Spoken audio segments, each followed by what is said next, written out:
2. Hi, I'm Mark Lane, and I'm running in the November 3rd election as a write-in candidate for clerk. And right now I'm standing outside of Mark Mills's house over on West Road as he continues to work on his forever dream home. Hi, Mark. How are you doing this afternoon? Good. How you doing, Mark? Good. So tell me a little bit about your renovation project here. Everything's coming along. As you well know, I started on this project a little over a year and a half ago, and we ran into a lot of slowdowns, problems with contractors, and COVID came in and basically shut everything down. My wife and I worked through the COVID crisis as everyone else to try to work through it, and we brought it up to the point where we are now. Things are moving a little bit faster now. We're getting really close to getting this thing finished up and buttoned up. But when you start with a 100-year-old home and take it down to the studs, of course, a lot of things have to be done. We actually had to start from the foundation, move it all the way up. Ripped out all the walls. We ripped out all the plumbing, all the electrical, and rebuilt this entire house. In essence, this is a brand new home. So how old is this house, and where were you living prior to moving in here? This particular house is 108 years old, right? So, and we were living on Lake Road in south end of town here, or here in Grosse. And my wife and I decided we would take a chance in this house when it came up on the market. We bought it. We want to be back on the water as we were prior to Lake Road. And we thought this would be our dream home. And let me tell you, some of the things started going south after that, after we purchased the home. So we've had some controversy on the island. Yes, we have. Many people have heard about it. The fact that you were told that you and your family could not vote in the November 3rd election because? Well, because I didn't have a C of O, as the township officials put it. Clerk O'Connor decided that I was ineligible to vote, and in fact ineligible to run for trustee. Unfortunately, I didn't make the cut. And many people out there know that I did run for trustee in the 2020 election here. I didn't make the primaries, which is fine. It is what it is. There was some political smear campaigns going on, and the township offices as a whole I felt like they were working against me. Mr. O'Connor and Mr. Loftus didn't agree with what I was trying to do here, and they tried to go ahead and bury me under criminal offenses, which blows my mind. Can you tell me a little bit about that? Yeah, I sure can. As you well know, the elections did not go well, and prior to the August 4th election, Mr. Loftus actually spoke or reached out to Jim Buddy, who's a trustee and will be our future supervisor, and tried to get me a withdrawal from the election. Basically, within his email, he stated that there could be punitive damages or criminal charges brought up if I were not to go to withdraw from the election. And as I was doing nothing wrong.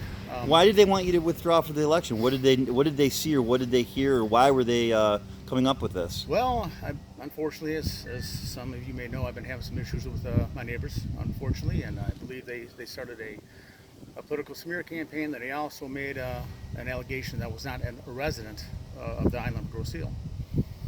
Now, Monday at the township board meeting, you spoke to the board again. It's probably the second or third time that you've spoken to them on the Zoom call. Do you feel that your message or your voice has been heard by them? No, I certainly do not. And as a matter of fact, I was shut down and cut off by Brian Loftus. He didn't want me to finish. I guess he's claiming I reached my 3-minute mark, and maybe I did. But he wouldn't let me finish my commentary. And the simple question I was trying to get out to him is why did he want me to withdraw? Really, why did he want me to withdraw? And why did Clerk O'Connor go ahead and initiate a police criminal complaint against me before getting all the information she needed from the Michigan Bureau of Elections and the ACLU? Now, if I was clerk, the first thing I would do would be to contact the Michigan Board of Elections. Now, from what I understand is that they weren't contacted before they issued this police report, correct? No, they were not. Now, Clerk O'Connor claims she reached out but did not get any kind of return calls. I also reached out to them and got a return call and clarified everything. I've done nothing wrong. There was no criminal offense, no criminal complaint. She prematurely went ahead and forced a criminal complaint through the Grosse Police Department, which is the wrong venue, to be quite honest with you. They should be going through the state level, not the local level. But regardless, before she gets all the information back from the Bureau of Elections, she goes ahead and pursues this criminal complaint against me. The Michigan Bureau of Elections and the ACLU contacted her and told her she was wrong. And still she persisted. She did not stop until the police investigation here on Grosse was done, and the police investigation completely exonerated me of any wrongdoing. But they still, and she still said that you could not vote in the November 3rd election. What changed her mind? It was the police investigation come to a conclusion, the Michigan Bureau of Elections and the ACLU coming down, and strongly advising her she was wrong, and there would be some consequences as a result if I was not allowed to vote in the election. So now you feel that things have changed. You can vote now. Do you feel that this is in your past and you can move on, or do you still have some other questions that you'd like to have answered by the township board? Well, no, the questions I'd like to have answered was, of course, why I tried to get out Monday and it was cut off. I wasn't allowed to ask this particular question towards the end of my commentary. The simple question is this: why did you pursue a criminal complaint before getting all the information?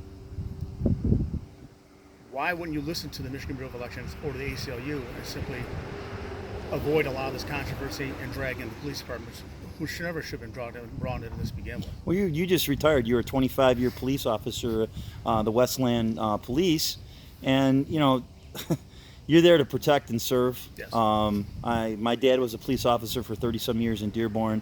I have highly respect the police officers that do this in our communities. How did that make you feel to hear that this was happening? You weren't even contacted that they were doing this behind the scenes. No, this is all done behind the scenes. I happened to stumble across it. It's a horrible feeling. A horrible feeling knowing I'm going out into my community here trying to help make a difference in a positive direction. In Westland, trying to make a difference in a positive direction. For 25 years, I was upholding laws and Constitution. And to have this department, not necessarily this department, but this township, certain officials, not the entire township. The entire township as a whole, I think, is a great community. But there are certain people here that spoil it for a lot. And this isn't just affecting me. This affects every Islander here that lives on Grosse. Anybody could have this done to them. So I'm looking forward to the outcome of this election. I'm hoping that you obtain the clerk's seat there so this doesn't happen to somebody else. I'm a 25-year veteran of law enforcement, and my rights were stripped away from me by a single decision made by Clerk O'Connor. Should never have been done. Should never have been done that way. Mark Mills, thank you very much for your time, and good luck on your project. We hope to come back and look again, and we tell everyone on this island to please get out and vote on November 3rd. And if you would, vote for me, Mark Lane, right in Clerk. Thank you.